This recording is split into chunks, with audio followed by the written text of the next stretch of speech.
kababayan, nasaan na ba pinangako ng mga malalaking isda na dapat makukulong ay hanggang ngayon, yung kanya lahat ng katotohanan, yun ang inimbestigahan, yun ang kinakasuhan. Nasaan ang hustisya sa Pilipinas? Kasi kung ang hustisya dito sa Pilipinas, hindi na pala gumagana at doon na tayo sa international palagi, isara na natin lahat ito. Sayang ang budget ng pawis natin, sayang ang buhis natin na sinasahod ng ating mga judge dito sa bansang Pilipinas na hindi na pala ito nagagamit sa mga Pilipino. Tayo, i-remind ko lang sa mga Pilipino na mga nakikinig ngayon nandito. Tayo ay Pilipino, hindi tayo Amerikano.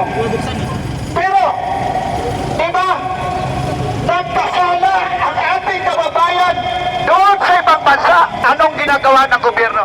Magpapadala tayo ng abogado para ilaban ang kaso makakauwi. Dito ang kababayan natin Pilipino, dito sa ating bansa.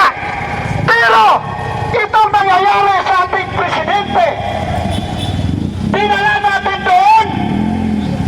Tayo ang nagdala, binigay natin sa mga foreigner. Nasaan ang utak natin ngayon? Sa bagay sinabi nila, bakit naman kayo magagalit sa amin? Ay kayo naman ang naglagay sa amin dito. Di kayo rin ang mag-alay sa amin. Huwag kayo mag-alala. Dahil pagdating sa 2028, kung mayroon ng eleksyon na mangyayari, sigurado ito mga tao na nandito, hindi na nyo kaya kutuin ito. Dito na kung lumayo sa akin. Para naman sa mga vlogger na bayaran, pakiusap ko lang sa inyo. Tama na! Tama na na pagluluko sa sarili ninyo! Itigil na ninyo yan! Dahil ang pira makikita yan kahit anong oras kung gustuhin ninyo sa ligat ng pamamaraan. Hindi sa pagluluko, dapat sa sarili ninyo, niluluko ninyo ang sarili ninyo. Hindi lang ang bansang Pilipinas ang niluluko ninyo. Nakikita natin kung gaano kakurap ngayon. Mayroon pala akong ipapakiusap sa mga elected natin. Dahil alam ko ngayon, mapapanood nila ito mamaya. Pakikiusap lang sa mga elected natin. Mayor, Governor, Congressman, Senador, Vice President, hanggang Presidente. Lahatin na natin. Lahatin natin sila. Mayroon tayong pakikiusap. Ako, opinion ko lang ito. Kasi noong araw yun naman ang kalakaran. Baka naman, pag nagnakaw kayo, huwag nyo ilagay sa malita, masyadong malaki, sa bulsa na lang. Ano ang pabulsa namin? Ibubulsa yung mga pinupit nila, kasi maigi yung bulsa, maliit-liit. Eh ngayon kasi hindi na pinubulsa eh. Malita na. Nakakahiya naman. Kasi pag binabalita mo, masyadong malaki. At nakikita yun sa taong bayan. Ang iba, takot lumantad, takot magsasalita. Kasi ang nagsasalita daw, kinakasuhan. Ay bakit naman tayo matakot kung kasuhan? Tayo lang naman naglalahat sa katotohanan. Tayo naman nagsasalita sa entiblado para maintindihan sa taong bayan. Diba? Ako hindi matakot kung nagsasalita. Dahil mula pa sa pagkabata ko, lumaban ako para sa sambayanan Pilipino, hindi sa sarili ko. Mabuhay sa bayan Pilipino! Mula noon pa, padyak pa lang ang dala ko, lumalaban na ako sa karapatan ng ating mga inaapakan mga maliliit na kababayan. Umansintyo lang ako ng konti, mula doon sa padyak, naging jeepney driver hanggang nagiging driver ako ng bus, hanggang ngayon nagiging presidente ako. Dahil pinaglalaban ko ang karapatan ng lahat ng manggagawa ng gobyerno ng bansang Pilipinas. At ang iba dito, alam nila kung sino talaga ako.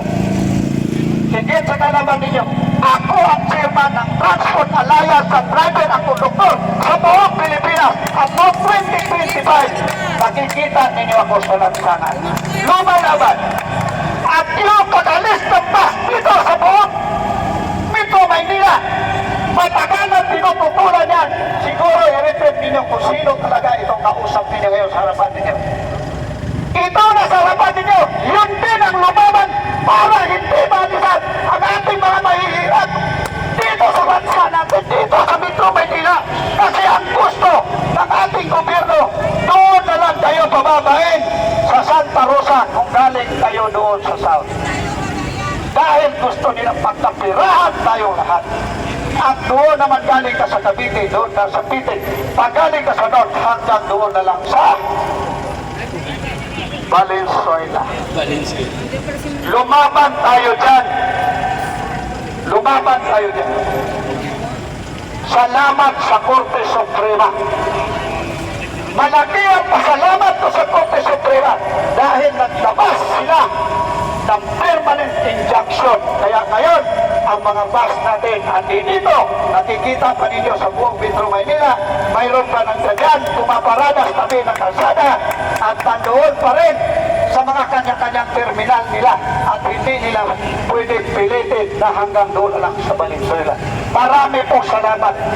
Dahil andito na naman tayo ngayon sa harapan ng Korte Suprema.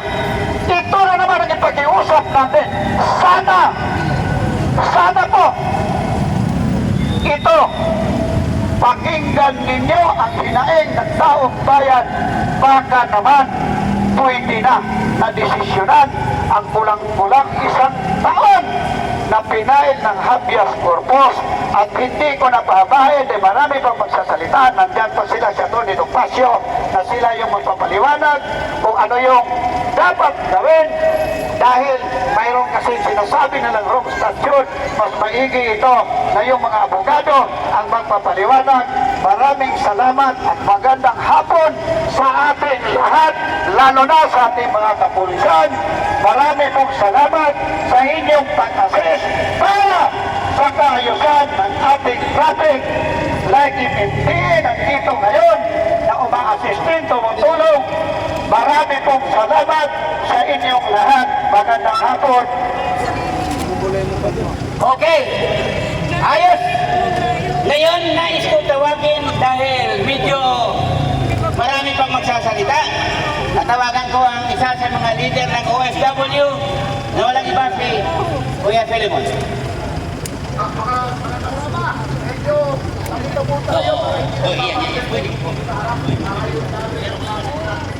Isang mapayapang hapon po sa inyong lahat. Sa lahat po na nakikinig ngayon, namiss niyo na ba si Tatay Digong? Papayag pa ba tayo na magkita ulit dito sa susunod na taon? Hindi! Naway sana na tuwing magkita tayo ulit ay nandito na po ang ating mahal na Presidente. Now ako humihingi po sa inyo ng paumanhin dahil ito po ang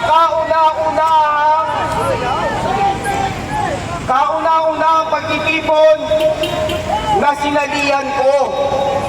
Ako po ay isang OFW na namuhay at naghanap ng oportunidad sa ibang bansa sa halos 2 dekada.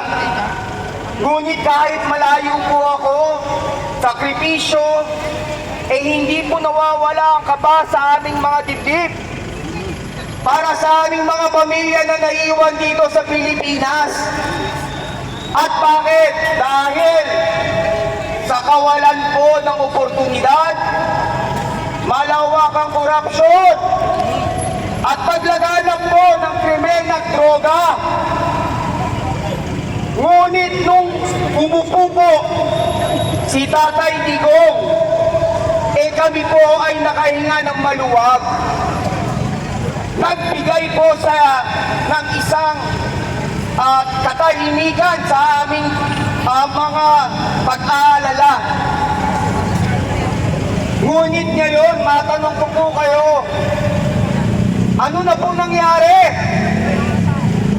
Hindi lang tayo bumalik dati, lumala pa po.